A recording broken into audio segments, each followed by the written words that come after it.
Greetings, Disney adults, Disney fans of all ages. Welcome. This past week, our nation celebrated its birthday on Tuesday, the 4th of July. And in honor of that event, I wanted to make a video that discusses how the Disney company is trying to honor those who have served our nation. Did you know that at Disney World, there is a hotel reserved only for active duty members of our armed forces? It is true. Now, you probably haven't really noticed it a whole lot. It's tucked away. It's a little out of the way. But the name of the resort is Shades of Green. And the only way you're going to stay at that particular hotel is to join the armed services or to be a family member or to know someone in the armed services very, very well and convince them to let you come with them on a Disney trip. But I want to take time today and talk about the Shades of Green Resort Hotel on Disney property. I personally think that it's a great idea to honor our service members and give them an option that does wind up being a little bit cheaper than staying at a Disney deluxe resort. The idea behind Shades of Green is you kind of get deluxe resort amenities, but you don't have to pay as much for them. And I think it's a very good thing to do for our Disney service members. But the question is, what would Walt think? And that's what I want to talk about today. What would Walt think of Shades of Green and the arrangement the Disney company has with the Department of Defense?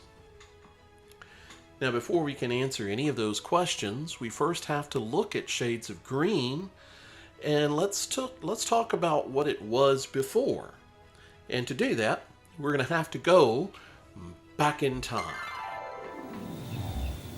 Resort recreation is a big part of the Walt Disney World vacation experience. For sports enthusiasts, 3 18-hole courses offer plenty of challenges at the Walt Disney World Golf Resort and at Lake Buena Vista. Beginning golfers can learn the ropes on the PGA Tour Wii Links, a shorter, less demanding course. Tennis buffs will find ample court space throughout the Disney Resort complex. In 1971, Walt Disney World opened with one park, the Magic Kingdom. It also opened with 2 resort hotels, the Contemporary and the Polynesian. Fort Wilderness opened a little bit later, campgrounds. But in 1971, Disney World also opened with 2 championship golf courses, the Palm and the Magnolia Golf Course, each designed by architect Joe Lee. And the 2 golf courses over the course of time, would eventually host a number of PGA Tour events. So they were very, very good golf courses. The 2 courses are fairly close to each other, and they're fairly close to the Polynesian Resort. And the 2 courses shared a very large clubhouse.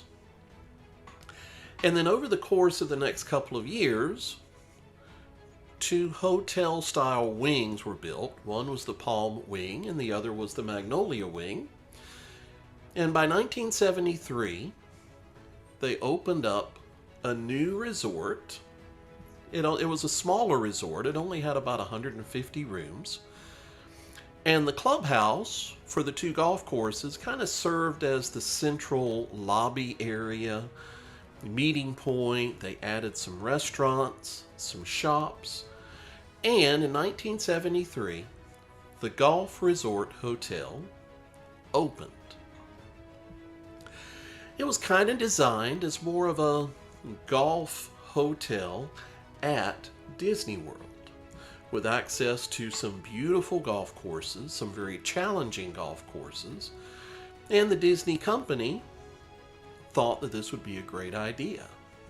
What they observed over the following decade is that while the Contemporary and the Polynesian usually were running at close to 100% capacity, the golf resort was only going about 60 to 70% capacity. And so the Disney company decided they needed to make a change. Perhaps one of the things keeping people away from the golf resort was its emphasis on golf. It was not a very Disney-themed resort. It instead was kind of themed to a sort of a country club vibe. And so in 1986, the resort underwent a refurbishment.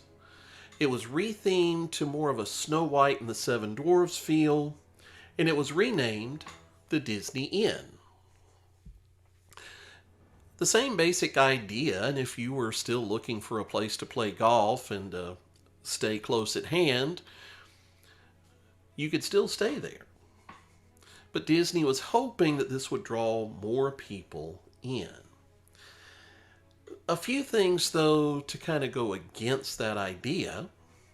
One, it was not on Bay Lake, it was not on the Seven Seas Lagoon, so it had no access to any watercraft. It was also not on the monorail line.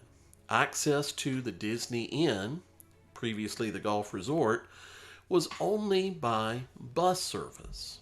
In addition, by 1988, the Grand Floridian Hotel had opened up. So what Disney found was that in general, people who wanted to stay at a Magic Kingdom resort hotel wanted to stay at one on the monorail line, pay a little extra money, and stay on the monorail line at the Contemporary or the Polynesian or the Grand Floridian. And so the Disney Inn never really became a super popular choice among Disney guests and visitors. By the early 90s, the U.S. Army had decided that they wanted to build a resort for active duty soldiers somewhere in the continental United States as part of their morale, wellness, and recreation program. A survey of soldiers showed that Orlando was their top choice for location. And so in 1994, the U.S. Army and the Department of Defense leased the Disney Inn from the Walt Disney Company. It was so successful that by 1996, the Department of Defense just purchased the resort outright. Disney still owns the land the resort is on, but the resort itself and all of its amenities are owned by the Department of Defense. It underwent a massive renovation in the year 2002 and reopened in the year 2004, this time with 586 guest rooms. The resort has run at nearly 100% capacity ever since. Some things about Shades of Green that you should know. One, the rooms at Shades of Green are among the largest rooms on all of Disney property. There are a number of shopping and dining experiences that can be had at Shades of Green, a number of different restaurants that guests can enjoy. There are also fitness facilities, there's tennis, and of course, as we mentioned earlier, 2 championship golf courses that guests can play on as well. Guests at Shades of Green have transportation to pretty much anywhere on Disney property via the Shades of Green buses. Shades of Green buses will take them to the Animal Kingdom and to Hollywood Studios, as well as to the TTC, where they can catch monorails or boat transportation to the Magic Kingdom or to Epcot. Buses also will take them to Disney Springs and to the 2 Disney water parks. Shades of Green guests have access to Disney Extra Magic Hours. Although, since the resort is owned by the Department of Defense, there are some things that guests don't have access to. For example, guests do not have access to the Disney dining plan.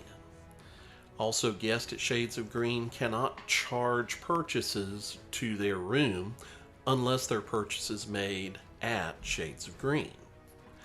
Guests at Shades of Green can purchase discounted tickets to Disney World or to any theme park in Orlando for that matter. Shades of Green is not open to the general public, and I mentioned that earlier. It is open to current active members of any of the U.S. Armed Forces, current Reserve or National Guard members, anyone retired from active component from the Reserves or the National Guard, honorably discharged veterans with 100% disability due to service, recipients of the Medal of Honor, and current and retired civilian employees of the Department of Defense or the Coast Guard. They also have a program called Salute to Our Veterans, where veterans who have been honorably discharged can stay at Shades of Green in the months of January or September. And room rates at Shades of Green are all based on your rank or your base pay as an armed services member. So that's the deal with Shades of Green. So here is the question, of course, what would Walt think? And the answer, I think, is very obvious. Based on our last video when we talked about the flag retreat, we talked about Walt's patriotism, we talked about Walt's service in the armed forces. I believe it goes without saying that Walt would be very pleased to see the Disney company working with the military really to provide a thank you and an appreciation for those who are serving our nation, many of whom are risking their lives to serve our country. I think Walt would be thrilled with this, and I think Walt would absolutely be happy that this is happening in his park. I personally think it's a great thing. I know I've never served in the military, but I know my father served in the Air Force, and he was very proud of his time serving in the Air Force and serving his nation in that way. So what do you think? Are you someone who's been fortunate enough to actually stay at Shades of Green? Have you played one of those championship golf courses? I can say I have. I have actually played one of those golf courses before, and it was a lot of fun. It's a beautiful course. It's a tough one, but it's beautiful. So let me know below. Leave me a comment and tell me what you think. And again, let me know what's something else I could talk about. Give me a like, please, and do me a favor, subscribe to my channel. Thank you very much for watching, and I look forward to seeing you at Disney World very soon.